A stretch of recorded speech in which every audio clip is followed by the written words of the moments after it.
नमस्कार दोस्तों, मैं हूं परविंदर। दोस्तों, विधानसभा का सत्र चल रहा है और विधानसभा सत्र का आज दूसरा दिन है। लेकिन इसके बाद 18 तारीख को आखिरी दिन है विधानसभा के सत्र का। तो पहले 2 दिनों की अगर बात करते हैं तो खूब तीखी नोक-झोंक देखने को मिली है। इसके अलावा नायब सिंह सैनी सरकार ने कुछ बड़े और अहम फैसले भी किए हैं, जिसकी शायद किसी ने कल्पना भी नहीं की थी। लोगों को उम्मीद भी नहीं थी कि नायब सैनी ऐसे बड़े फैसले करेंगे। इन तमाम विषयों पर चर्चा करने के लिए हमारे साथ हम सबके प्रिय जो है राजनीतिक मामलों के जानकार वीरेंद्र राठी हमारे साथ इस वक्त मौजूद हैं। राठी साहब, आपका कार्यक्रम में स्वागत है। आपका बहुत बहुत धन्यवाद और आपके दर्शकों को मेरी तरफ से नमस्कार। राठी साहब, 3 दिन का ये सत्र है, 2 दिन बीत चुके हैं, 1 दिन बाकी है। पहले दिन राष्ट्रपति का माफ कीजिएगा, राज्यपाल का अभिभाषण हुआ। कई बड़े फैसले जो हैं वो किए गए हैं, जैसे 9,000 रुपए जो सीटी पास करके युवा आए हैं, एससी का वर्गीकरण का फैसला लागू कर दिया गया। आप कैसे देखते हैं इन चीजों को? जिस प्रकार से नेट की परीक्षा होती है उसमें एक बात होती है जेआरएफ। तो जो बच्चे टॉप मेरिट में आते हैं उनको जेआरएफ में उनका जिसका एग्जाम क्लियर हो जाता है तो 35,000 समथिंग रुपए यूजीसी उसको 5 साल के लिए देती है। अगर वो बच्चा पीएचडी करना चाह रहा है तो यूनिवर्सिटी के अंदर जेआरएफ का एक अलग कोटा भी है और उसको एंट्रेंस टेस्ट देने की जरूरत नहीं होती जो नेट क्वालिफाई है। अगर वो टेस्ट भी देना चाहे तो यह आकलन होता है कि उसके रिटन टेस्ट में नंबर ज्यादा आए हैं, अगर उसका वहां एडमिशन हो रहा है तो वहां उसको सीट मिलती है। अगर नेट कोटे से और जेआरएफ कोटे में उसका नंबर पड़ रहा है तो उसको वहां मिल जाती है। तो एक बहुत बड़ा फायदा स्टूडेंट्स को उसका मिलता है। उसी प्रकार की पहल एक हरियाणा सरकार ने शुरुआत की है कि सीईटी केवल एक बार हरियाणा प्रदेश के अंदर हुआ है, दूसरी बार सरकार कह रही है कि हम दिसंबर के अंदर सीईटी लेंगे। बेरोजगारों को एक आश्वासन देना कि 1 साल तक अगर हम आपको रोजगार नहीं दे पाए तो अगले 2 साल तक आपको 9,000 रुपए माहवार मिलेंगे। देखो, रोजगार के लिए बच्चा टेस्ट पास करता है, ये तो स्वाभाविक सी बात है, लेकिन अगर रोजगार ना मिलने की स्थिति में जिस बच्चे को 9,000 रुपए पर मंथ सरकार देगी तो किसी अच्छे इंस्टीट्यूट के अंदर वो कोचिंग भी ले सकता है और अच्छी परीक्षा की तैयारी भी कर सकता है। उसका हॉस्टल फैसिलिटीज भी अगर वो कहीं लेना चाहता है तो माँ बाप के ऊपर बोझ ना बन करके वो सुविधाएं भी वो ले सकता है। और एक राहत जिसको हम कहते हैं, देखो पूरी संतुष्टि तो बेरोजगार को तब मिलेगी जब उसको रोजगार मिल जाएगा, लेकिन रोजगार ना मिलने की स्थिति में 2 साल तक उसको एक तरह से इस प्रकार की आर्थिक मदद मिलेगी और 2 साल के अंदर बच्चे को फिर से अगर चांस मिल जाता है, सरकार नौकरी दे देती है, तो सोने पे 100 आगे वाली ये बात है और स्वागत योग्य कदम नायब सिंह सैनी सरकार का मैं इसको मानता हूँ। राठी साहब, आज दादा गौतम ने भी कहा है कि जो बच्चे हुड्डा राज में किल्की मारते थे, आज बच्चे वो कोचिंग ले रहे हैं। तो क्या जो सरकार ने फैसला किया 9,000 रुपए का, क्या इससे कंपटीशन और बढ़ेगा? कहीं न कहीं एक इच्छा तो बच्चों के अंदर जागृत होगी। जिस प्रकार से पहली बार सीईटी लिया तो सरकार ने कहा था कि 50% नंबर वाला क्वालिफाई मान लिया जाएगा, लेकिन उसमें एक शर्त लगाई, उसके ऊपर आंदोलन भी हुआ, प्रोटेस्ट भी हुआ, बेरोजगारों ने भी बड़े प्रोटेस्ट किए कि भाई हम 4 गुना पोस्ट के लिए कॉल करेंगे। अब की बार कहीं न कहीं सरकार की एक पॉलिसी सुनने में आ रही है, उसकी अभी तक फाइनलाइज वो नहीं हुई। उम्मीद थी कि इस सत्र के अंदर वो चीज आ जाएगी, लेकिन वो नहीं आई। वो चर्चा ये है कि जिसके 60 मार्क्स आएंगे, पूरे 100 नंबर का पेपर होगा, पहले 95 नंबर का पेपर होता था, कि अब की बार 100 अंक का पेपर रख करके 60 मार्क्स जिसके आएंगे 60%, उस हर बच्चे को मेन एग्जाम में बैठने के लिए अलाउ किया जाएगा। जो बच्चा आज केवल क्वालिफाई के लिए दौड़ धूप कर रहा था, अब उस बच्चे की कम से कम इतनी जिज्ञासा तो बढ़ेगी कि मैं पहले 60 अंक ला करके जो मेन एग्जाम के लिए मैं क्लियर करूं, और फिर मेन एग्जाम के ऊपर भी बच्चा फोकस करेगा कि अगर मेरिट बेस पे तुम आ जाओगे तो रोजगार मिल जाएगा। बाई चांस अगर 19-20 का अंतर देखो रह जाता है, इतना कड़ा कंपटीशन है, 0.1 की भी वैल्यू है, 0.1% की भी, और बच्चे जोर लगाएंगे, निश्चित रूप से एक हेल्दी प्रतिस्पर्धा जिसको हम कह सकते हैं कि वो बढ़ेगी। एक सरकार ने कहा कि एससी का वर्गीकरण जो लंबे समय से मांग थी एससी की, सुप्रीम कोर्ट का फैसला भी आया था। सैनी सरकार ने कहा कि मार्च से इसे लागू करते हैं, लेकिन हुड्डा सरकार ने पहले उसे रद्द किया था, बजलाल सरकार ने शुरू किया था। तो क्या जो बड़ा वोट बैंक है, क्या उसको देखते हुए सरकार ने फैसला लिया है? देखो, वोट बैंक देख करके तो फैसले होते ही हैं, और कहीं न कहीं इस फैसले का भी स्वागत हो रहा है।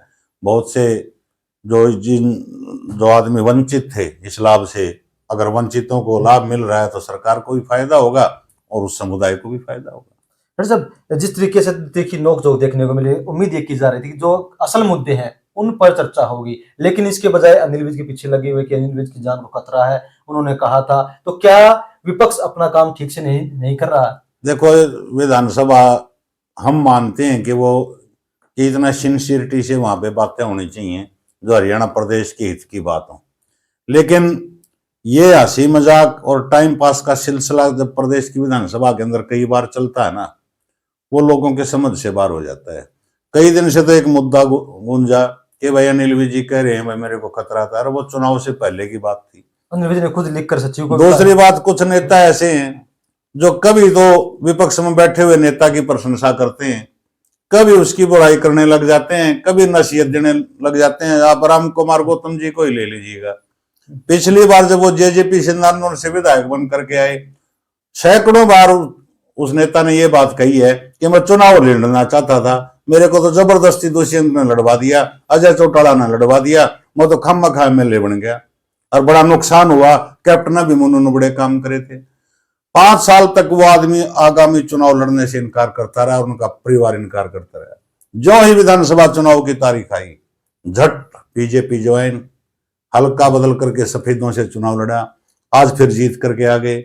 मंत्रिमंडल में जब तक जगह नहीं मिली, पूरा स्तुतिगान सरकार का, भाजपा पार्टी का, जो ही मंत्रिमंडल में जगह नहीं मिली, तुरंत जो है भूपेंद्र हुड्डा जी की प्रशंसा के गीत गाने शुरू कर दिए और भाजपा को ये दिखाने लगे कि मेरे कारण भाजपा में सत्ता में आई है भाजपा।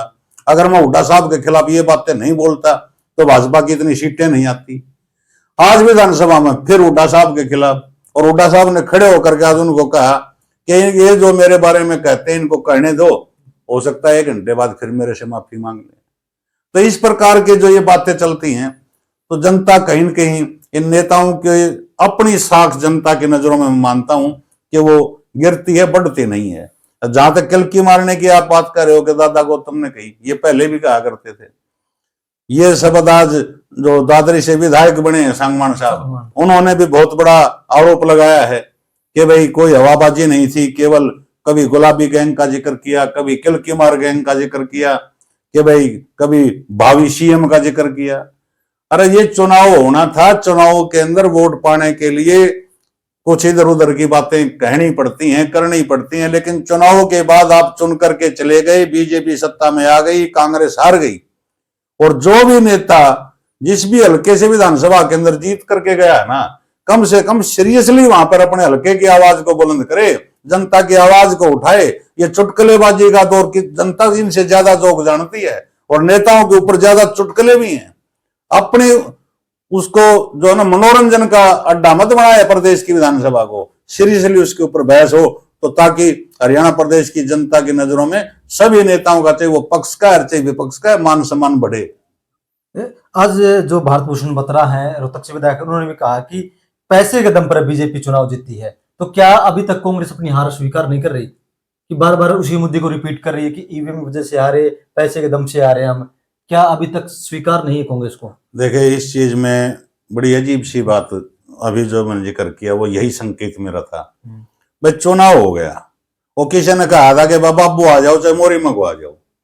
चुनाव हो गया, प्रदेश की जनता ने वोट दिया, टोटल गिनती होगी, सरकार भारतीय जनता पार्टी की बन गई, 48 सीटें लेकर के आगे।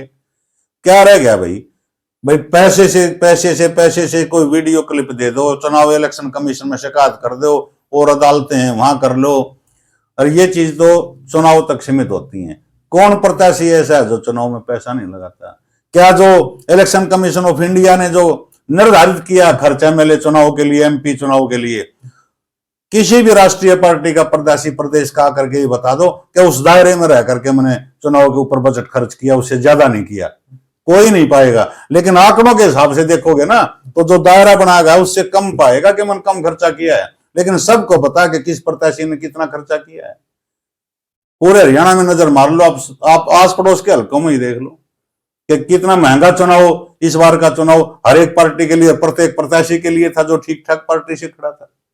लेकिन ये कहने की बातें होती हैं, आरोप प्रत्यारोप का दौर छोड़ो, अब अपने इलाके की आवाज उठाओ, सरकार से अपना काम लो, अपने इलाके के लिए, अपने हल्के के लिए। नहीं करती है तो उनके ऊपर आप उनसे बहस करो। डॉक्टर साहब, अगर हम देखते हैं हरियाणा के इतिहास में ऐसा पहली बार हुआ है कि कोई विधानसभा सत्र बिना नेता प्रतिपक्ष के चल रहा है। इसके ऊपर देखो बहुत से चैनलों के ऊपर, सोशल मीडिया के ऊपर वीडियो डल चुके हैं, हम भी 3-4 बार चर्चा कर चुके हैं। और वो तो हुड्डा साहब ने क्लियर ही कर दिया, जो हमने पिछली वीडियो में कहा था कि किसी दूसरे स्टेट का उदाहरण कांग्रेस देगी, वो उन्होंने कर्नाटका का शायद दे भी दिया कि वो वहां 6 महीने बाद बना था। बना लेंगे, वो इनका काम है। अगर ना बनेगा तो बड़ा सा काम सरकार का तो प्रभावित हो नहीं रहा। लेकिन अगर विपक्ष का नेता चुन लिया जाए तो कहीं न कहीं संगठन प्रदेश के अंदर इतने होते हैं, चाहे वो मजदूर संगठन है, किसान संगठन है, चाहे वो कर्मचारियों के हैं, चाहे वो बेरोजगारों के हैं, तो एक ठैयास आदमी को मिल जाता है संगठनों को कि उनकी बात अगर सरकार नहीं सुनती है तो विपक्ष के नेता से जाकर के वो मुलाकात करके कह सकते हैं कि हमारी समस्या को उठाओ। जब तक नेतृत्व विहीन विपक्ष रहेगा तो दमदारी के साथ मैं मानता हूं कि प्रदेश की जनता के मुद्दे, चाहे वो किसान के हितार्थ है, चाहे मजदूर के हितार्थ है, वो उठाने में विपक्ष फेलियर रहेगा। आज प्रदेश के अंदर सबसे बड़ा मुद्दा बना हुआ किसानों का, वो भी डीएपी खाद को लेकर। लेकिन अभी तक विपक्ष, पहले ये था कि इस पर घमासान देखने को मिलेगा, लेकिन विपक्ष अभी तक उलझा हुआ है। तो क्या नुकसान किसानों को हो रहा है? विपक्ष उनकी आवाज को नहीं उठा रहा। तो सरकार तो कह रही है कि हमारे पास पर्याप्त मात्रा में खाद है। देखिए, सरकार तो ये दावे करती है, लेकिन खाद की समस्या तो है और बीज की भी समस्या है। पहले भी हम एक वीडियो के अंदर ये चर्चा कर चुके हैं कि सरकार को इस तरफ ध्यान देना चाहिए। ये काम हमसे ज्यादा और जनता से ज्यादा विपक्ष ने उठाना चाहिए, लेकिन बहुत ही कम आवाज जो बुलंदी से उठनी चाहिए थी, उस प्रकार की आवाज इस मुद्दे के ऊपर विधानसभा के अंदर नहीं उठी। ये विपक्ष की कमजोरी है, जनता की कमजोरी नहीं है। तो क्या हम ये जानना चाह रहे हैं कि जब अगर नेता प्रतिपक्ष होता तो किसान की आवाज को बुलंदी के साथ उठाते, जो लोग हैं उनकी आवाज को बुलंदी के साथ उठाते। अब भूपेंद्र सिंह हुड्डा, अशोक अरोड़ा और गीता भुक्कल, ये 3 किरदार ऐसे निकलकर सामने आ रहे हैं जो लगातार सरकार पर हमलावर हैं विधानसभा के अंदर। तो क्या इन्हीं में से कोई एक नेता प्रतिपक्ष बनने जा रहा है? देखो, तीनों सीनियर लीडर हैं। चौधरी भूपेंद्र सिंह हुड्डा जी का कद तो प्रदेश की राजनीति में बहुत ऊंचा है, इसमें कोई दो राय नहीं। 2 बार के चीफ मिनिस्टर हैं, पूर्व में प्रदेश अध्यक्ष रहे हैं, विधानसभा में भी विपक्ष के नेता भी रहे हैं। अशोक अरोड़ा जी के पास भी बड़े ओहदे रहे हैं। मैडम गीता भुक्कल जी जिस प्रकार से 5वीं बार विधायक बन करके आई हैं और कांग्रेस पार्टी के हाईकमान की नज़रों में भी उनकी ठीक ठाक इमेज है। जिस प्रकार से मैनिफेस्टो कमेटी की वो अध्यक्ष थी, उन्होंने ही घोषणा पत्र प्रदेश का तैयार किया था, एक छवि उनकी भी है। तो स्वाभाविक सी बात है, ये 3 आदमी हैं, इनमें से किसी का भी हाईकमान फैसला कर सकता है और वो सबको मान्य होगा। सब जिस तरीके से एक मुद्दा बार बार उठ रहा है, अखबारों में, सोशल मीडिया पर छाया हुआ है कि अनिल विज को लेकर, उस पर भी हुड्डा हो, रघुवीर कादियान हो, गीता भुक्कल, तमाम नेता जो है खुलकर बोल रहे हैं। और आज अनिल विज ने भी कह दिया है कि भाई मेरी जान को जो जोखिम था, मैंने लिखित में इसकी शिकायत जो सचिव को दी थी, उसकी जांच होगी, वे करेंगे। तो बार बार विपक्ष इस पर हल्ला शोर शराबा क्यों कर रहा है? क्या ये एक प्लांटेड है?